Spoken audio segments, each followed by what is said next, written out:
Good, good, good. Yeah, I did good. Good. All right, this is Robin Milling with Blog Talk Radio. Robin, you have speed. They always use different things for me. I never know what's going on. So I'm walking in the city, and who do I bump into? Mike McMullen. So many people tell me they just bump into him. Were you on like 72nd Street? Because I know that's where he lives. It was just the most random sighting. Classic, classic. Did you talk to him? Yeah. All right, We stopped. We had our dogs with each other, so we had a whole conversation. Nice. His mother was there. Nice. He was all excited. Yeah. Tell me about the locations that you used in this. Were these like homes that you grew up in, that were your friends? Yeah, you know, when I wrote the screenplay, I imagined that the Fitzgeralds were living in the house that I grew up in Valley Stream, Long Island. So when it was time to do the location scouting, my folks have since sold that house. So I needed to find a place that felt like the house I grew up in. So I called my mom and I said, who do you think back in the neighborhood would allow us to shoot the film in their house? She called up her friend Tina Costello. The Costellos opened their doors to the Fitzgeralds. And there were some pretty surreal moments, you know. The final scene in the movie when the entire family is sitting down to Christmas dinner in that tiny dining room. You know, not only am I sitting there with my filmmaking family, you know, I've got actors there that I've known for 18 years, 17 years, 15 years. But I also have a flashback to actually sitting down and having dinner in that room with my family when I'm in the 3rd grade. So that was, for me, that was a lot of fun as a filmmaker. I think for the actors, it also helped inform who these characters were. You know, we wanted to find locations that felt authentic, that felt lived in, that families like the Fitzgeralds had actually, you know, raised their clan there. Another great one is a good buddy of mine. When I was telling him about the film, he said, we have to shoot in my mother-in-law's house. She raised 10 kids in a 2-bedroom house in Queens. So the house that Connie Britton is the home nurse for Joyce Van Patten, that house was, you know, hadn't changed a bit since the last kid moved out. And when Joyce and Anita were working in the house, they said, you know, it really gave them a sense of, okay, who these, a better sense of who these women were. I love that about your movies. I recognize the train station. Yeah. You know, the Long Island Railroad. Well, this film really, I mean, Fitzgerald's, what I wanted to do was not only go back sort of thematically to the Brothers McMullen and She's the One. You know, I wanted to get back to the tone of those films, the world that I was exploring, and it just kind of made sense to just go back to that neighborhood where I made McMullen and say, you know, this is another film that lived down the block. I mean, there's another family that lived down the block. So tried to bring in as many of those same locations as we could. Now, in your personal Christmas experiences, did you believe in the free pass? What's the free pass? Like, no matter what you do, it's Christmas, so you're forgiven. Yeah, I mean, you know, I pulled some things from this film, some of the smaller things I pulled from my personal life. And there's one scene in particular I won't tell you, which was a moment between my brother and I, which I'll just say someone wasn't given a free pass.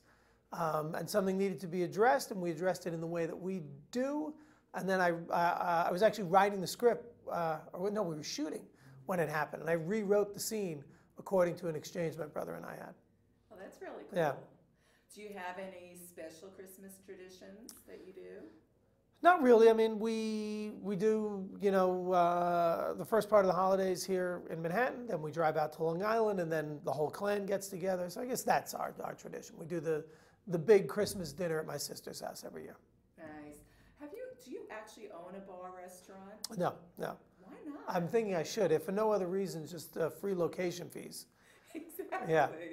I mean, it's your right to do it, I think. Yeah. Do you think about something like that? I've thought about it for years, and I just never got around to sort of exploring what that would take. You know, it's enough work trying to write and direct and mount one of these films every year that I'm afraid, you know, becoming an owner of a bar would probably be a distraction. You know. The other thing I love about this movie is how you address your mother and cell phones. I mean, this is hysterical. So talk about that. Yeah, that, it's funny. That doesn't come from my mom, but it came from a buddy of mine telling me that very thing, that, his mother finally got a cell phone, and because she wasn't hearing from her boys at all. And then when they finally got her the cell phone, she never had the thing turned on. And he would always tell funny stories about that. So I lifted that, like a lot of things in this film. Given that I have so many friends that came from big Irish and Italian families and always told me crazy stories about the different, within these large families, the sub-families, the 3 oldest kids, the 2 middle, and the 3 youngest all had very different relationships with one another, different relationships, more importantly, with their parents. Hearing those types of stories, I lifted a lot of little moments from their experiences and put them in the film. Speaking of lifting, Mike McMullen did tell me that Patrick is based on his younger brother, Patrick. In Brothers McMullen. Yeah. Well, I wouldn't say that he's not based on him in the writing, but I certainly I know Mike sort of looked to his younger brother and said, all right, I'm going to sort of model him after him.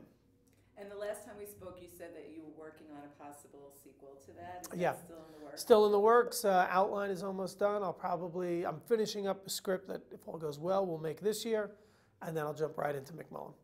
Is that going to be in any special time period, like Christmas with the McMullens? No.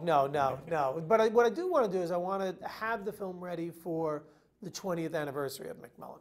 So it'll come out in 2015. If I can get the script in good enough shape that I feel like I'm ready to make it next year. What I loved about this film is that everybody really seemed like a family. So did you do anything special to bond? No, I think the reason that the actors all felt like a real family is because in a weird way they are. Almost the entire cast are people that I've worked with before. We actually went through the 10 films that I've made and said, all right, we got to pull at least one actor from each film. And what ended up happening is you had, all of these actors who have not only worked with me, but worked with one another before and have known one another for a long time. You've got Mike McMullen and Anita Gillette, were in She's the One together. They know one another for 16, 17 years. Anita and Malachi, Malachi plays the priest, they were in She's the One together. So they've known one another forever. Then sort of the younger half of the clan, between Kerry and Caitlin and Dara Coleman's character, they've all been in my last couple of movies. So in pulling that filmmaking family together, I think it really helped us sell the idea that these folks do have real history. And there's a scene in the film where you're like talking about family shows on television, and was that sort of like a dig on your part? Like there's really nothing great. I don't remember the scene. We're talking about family shows on television? Or they were watching something, it was like a family show. Anyway, I'm spacing on it. How do you feel about family shows on television? Yeah, we don't watch a ton of TV. I'm trying to think what would be. I love Modern Family. That's one of the funniest shows ever written. So, if you have one good one, I think we're doing all right? We had All in the Family in the 70s. What's the Michael J. Fox movie show in the 80s? What was that called? Family Ties. That was fantastic. And now we have Modern Family. I'm sure there was a good one in the 90s, but I wasn't watching television then.